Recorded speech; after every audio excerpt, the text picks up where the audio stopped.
Acara ini dipersembahkan oleh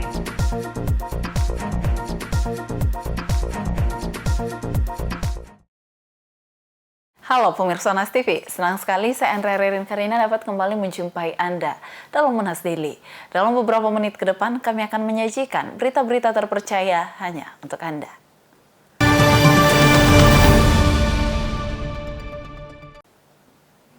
Pemirsa, musim hujan tak hanya membawa risiko banjir, tapi juga meningkatkan kasus demam berdarah denggi atau disingkat DBD. Penyakit yang ditularkan melalui gigitan nyamuk ini bisa berakibat fatal jika tidak ditangani dengan cepat. Lalu bagaimana cara mencegahnya? Simak penjelasan berikut. Musim hujan identik dengan meningkatnya populasi nyamuk Aedes aegypti dan Aedes albopictus yang menjadi faktor penularan demam berdarah dengue atau DBD. Kondisi lingkungan dengan banyak tempat genangan air menjadi sarang ideal bagi nyamuk untuk bertelur dan berkembang biak. DBD bukan sekedar penyakit musiman, namun dapat berujung fatal jika tidak segera ditangani. Masyarakat perlu meningkatkan kewaspadaan, terutama dengan mengenali gejala awal DBD. Menurut dosen Fakultas Kesehatan Masyarakat Universitas Hasanuddin, Dr. Santi Rizkyani SKM MKes, masyarakat harus memahami gejala awal dari penyakit DBD ini agar dapat segera diatasi. Demam tinggi tak kunjung membaik dalam 3 hari, bercampak merah di kulit, dan badan lemas bisa menjadi tanda awal penyakit ini. Oke. Kita itu kan tinggal di daerah tropis. Ya udah pasti kan nyamuk itu pasti ada, ya. Jadi sebenarnya yang perlu adalah bagaimana masyarakat itu kemudian punya ketahanan atau punya kemampuan dalam hal untuk mengatasi misalnya demam berdarah. Jadi pengenalan terhadap gejala di awal itu harusnya semua orang sudah tahu. Atau misalnya, oh ini sudah mulai musim hujan, saya harus mulai membersihkan, jangan sampai ada air yang tergenang dan seterusnya gitu.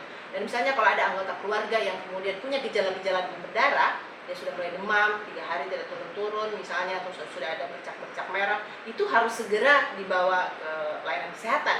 Jadi perilaku-perilaku itu yang sebenarnya harus terus dikuatkan supaya misalnya tidak ada lagi orang meninggal misalnya gara-gara demam berdarah. Santi menilai kesadaran masyarakat untuk melaporkan kasus DBD juga masih rendah, karena seringkali pasien DBD mengira penyakitnya hanya terbatas di dalam rumah. Namun, ternyata nyamuk yang membawa virus dapat menyebar ke lingkungan sekitar. Kadang-kadang kan orang berpikir, ini kan di dalam rumah, dan mungkin ada nyamuknya gitu. Dan kemudian misalnya gini, sudah ada yang kena kasus, misalnya ada yang kena demam berdarah, berarti kan kita harus lapor tuh ke RT. Karena nyamuk itu kan akan kemana? Jangan sampai menggigit juga yang lain.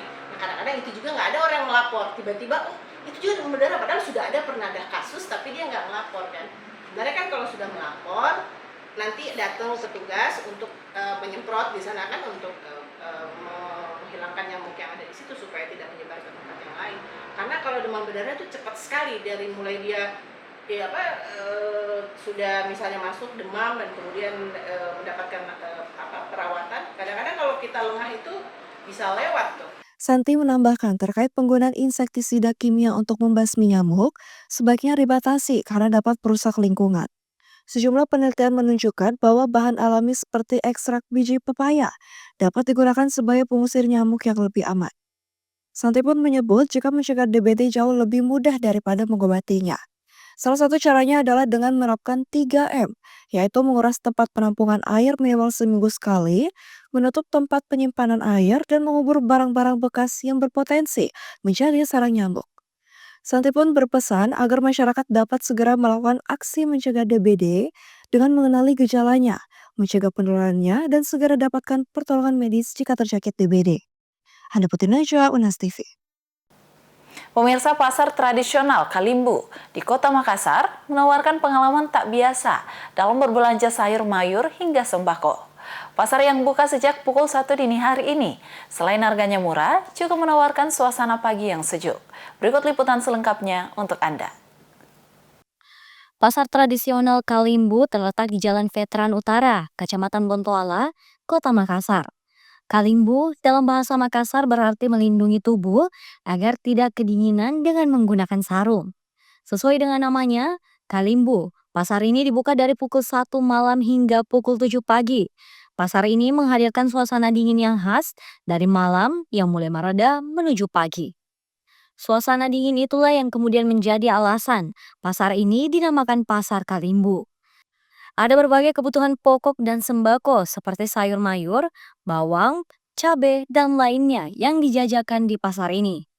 Pedagang di Pasar Kalimbu, Bakso Dayung Liwang telah berdagang di pasar ini sejak tahun 2011. Ia menyebutkan barang-barang yang dijual di pasar ini berasal dari berbagai daerah, diantaranya Malino, Bantaeng, dan Takalar. Daerah Malino. Ada juga daerah dari Bantaeng. Lanying. Ini kol dari Lanying. Kalau daun bawal dari Malino, ubi dari Malino, lombok besar dari Takalar. Bagaimana dikumpulkan itu pas kita jemput atau nabawa? Kita yang dibawakan. Cuma kita menerima saja di pasar. Salah satu kelebihan dari pasar ini adalah harganya murah bagi masyarakat. Setiap dagangan atau kantongan barang umumnya dipatok dengan harga sekitar Rp10.000 hingga Rp15.000. Namun harga tersebut bisa bervariasi, disesuaikan dengan kondisi pasar dan dinamika permainan harga yang terjadi. Pasar ini tetap menawarkan pilihan yang ramah di kantong bagi warga yang mencari kebutuhan sehari-hari. Zara Sabita Suceng, Ifai Syarahman, Unhas TV. Pemirsa, paparan layar maupun mata yang bekerja dalam waktu lama tanpa jeda dapat menyebabkan kelelahan mata.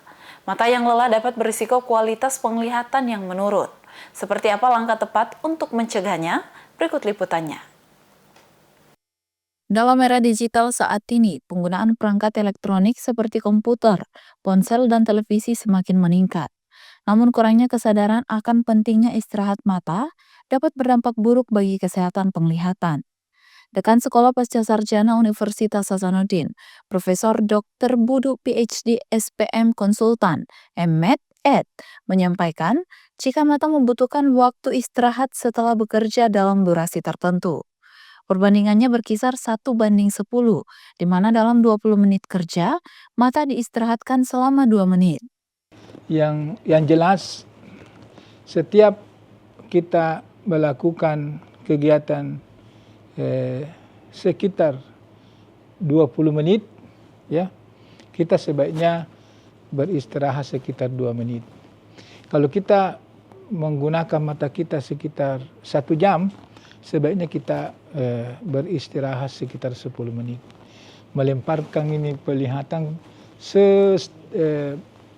santai-santai mungkin. Karena kalau kita berfokus pada satu titik, apalagi titik itu harus menggunakan kekuatan mata, itu mata kita menggunakan energi dan konstruksi otot. Selain itu, dokter spesialis mata ini juga menyoroti kelompok yang rentan mengalami kelelahan mata, seperti para pemain game dan pengemudi perjalanan panjang yang jarang berkedip. Profesor Buduk pun menjelaskan adanya jarak ideal yang harus diperhatikan saat menatap layar. Lebar layar itu sesungguhnya menentukan berapa jarak kita itu duduk di depan layar. Teorinya itu 6 kali lebar layar. Jadi kalau misalnya televisi kita 1 meter lebarnya, kita duduk 6 meter daripada itu, supaya mata kita itu santai. Tapi kalau televisi itu 1 meter lebarnya, baru kita juga 1 meter di depannya, tunggu nih, bertambah minesta. Dengan memahami pentingnya istirahat mata dan menjaga jarak aman dari layar, Prof. Budu berharap masyarakat dapat lebih sadar dalam menjaga kesehatan penglihatannya di tengah tingginya intensitas penggunaan perangkat elektronik. Andrea Riden Karina, Unhas TV. Sosok ayah dikatakan juga turut mempengaruhi perkembangan psikologis anak secara mendalam. Lantas apa pengaruhnya jika sosok ayah tersebut tak hadir dalam tumbuh kembang anak? Berikut pandangan dosen psikologi Universitas Hasanuddin. Peran orang tua dalam membentuk karakter dan psikologis anak tidak bisa dipandang sebelah mata, termasuk peran seorang ayah dalam kehidupan anak sangat penting. Meskipun kadang diabaikan dalam pembicaraan mengenai pengasuhan. Tidak hanya ibu, sosok ayah juga mempengaruhi perkembangan psikologis anak secara mendalam. Ketika seorang ayah absen, baik karena perceraian, meninggal dunia, atau kesibukan yang membatasi waktu untuk keluarga, anak dapat merasakan dampak yang luas terhadap perkembangan emosional dan psikologis mereka. Dosen psikologi Universitas Hasanuddin Susi Susanti SPSIMA mengatakan jika absennya seorang ayah dalam masa pertumbuhannya sangat mempengaruhi emosional anak secara psikologis. Kehadiran baik ibu maupun ayah itu kan mempengaruhi psikologis anak. Nah, absennya seorang ayah bagi anaknya tentu memengaruhi karena kehadiran ayah itu juga banyak menguatkan jiwa anak. Misal kita biasa menemukan kalau anak-anak itu lebih mendengar kalau ayahnya yang kasih tahu dibanding ibunya gitu. Berarti kan sosok kepemimpinan, tegas itu datangnya atau bisa dipelajari dari ayah. Nah, bisa dibayangkan kalau misal banyak absen ya, bapak ayahnya banyak absen, tidak hadir, maka dari mana anak mau belajar terkait hal itu? Menurut Susi, dampak yang bisa terjadi pada anak jika tumbuh tanpa sosok ayah sangat mungkin kehilangan karakter kepemimpinan dan cara perlakuannya terhadap orang lain. Kehilangan sosok ayah dalam tumbuh kembang anak bisa saja membuat anak akan perlahan terbentuk menjadi anak yang mandiri, kuat, mengandalkan diri sendiri tanpa bergantung pada orang lain. Susi menilai bahwa seyogyanya pendidikan, interaksi, dan pendampingan emosional anak harusnya yang paling berperan besar adalah lingkungan keluarga. Dalam hal ini ialah sosok ayah dan ibu. Dan lingkungan terdekat kan keluarga ya. Keluarga. Jadi sebelum keluar ke lingkungan yang lebih besar, yang lebih luas, seyogyanya lingkungan terdekatnya ini yang banyak berinteraksi, maka pendidikan itu harusnya dimulai dari keluarga gitu. Susi menambahkan kehadiran ayah dalam hidup anak bukan hanya soal keberadaan fisik, tetapi juga kualitas waktu yang diluangkan bersama anak. Tanpa kehadiran ayah yang stabil dan penuh kasih sayang, anak berisiko mengalami dampak psikologis yang mempengaruhi perkembangan mereka hingga dewasa. Muhammad Syaiful, Unhas TV. Pemirsa, Hari Valentine selalu ditandai lonjakan pembelanjaan di Amerika Serikat dengan nilai total penjualan mencapai sekitar 27,5 miliar dolar menurut Federasi Retail Nasional. Perayaan ini selama ini identik dengan percintaan, tapi menurut sebagian analisis, banyak desakan untuk memperluasnya tak hanya sekedar untuk pasangan. Selengkapnya dilaporkan tim VOA dari Washington DC. Kesibukan ekstra tampak di Bandara Internasional Miami setiap Februari. Pesawat berdatangan dari Ekuador dan Kolombia membawa bunga untuk perayaan Valentine. We transport flowers all year round. But specifically in the Valentine season, we more than double our capacity because there's more than double demand. Menurut pantauan Federasi Retail Nasional, rangkaian bunga menjadi pembelanjaan terbesar kedua bagi konsumen Amerika Serikat untuk hadiah Valentine. Hadiah yang paling banyak dibeli adalah permen dan coklat. Selanjutnya konsumen memburu kartu ucapan, acara santap bersama, lalu perhiasan. The bulk of gifting will definitely be going towards significant others. But we're also seeing consumers, particularly younger consumers, also gifting more for friends, for coworkers, using this holiday as an opportunity to celebrate a lot of the other different relationships in their lives outside of just romantic love. Seperti di negara-negara lainnya, perayaan Valentine juga memicu pro dan kontra di Amerika Serikat. Survei menunjukkan tidak semua warga lajang ingin berpasangan. Bahkan angkanya menurut data dari Survey Center on American Life mencapai 41% warga dewasa lajang yang tak mencari hubungan serius. Menurut pakar pemasaran dari Clemson University, inilah yang membuka celah merayakan Valentine tanpa harus memfokuskan pada pasangan saja. It's also a day to celebrate romantic relationships, but let's not forget about the other women in your life. You know, maybe your grandmother, your mother, maybe you had a teacher, it doesn't matter their gender, right? But I do want to think about, we could find a way to reposition this day. Hallmark has been doing this since 2000. We're going to try to reposition the day, not just as a day of love, romantic love, but let's make this a day of all types of love. Dengan reorientasi perayaan Valentine, pembelanjaan juga bisa diperluas. They're going to expand. This is a great thing. Instead of this just being a marketing day or opportunity traditionally for jewelers, for restaurants, for spas, for chocolatiers, I do see this as a business day for pet shops, right?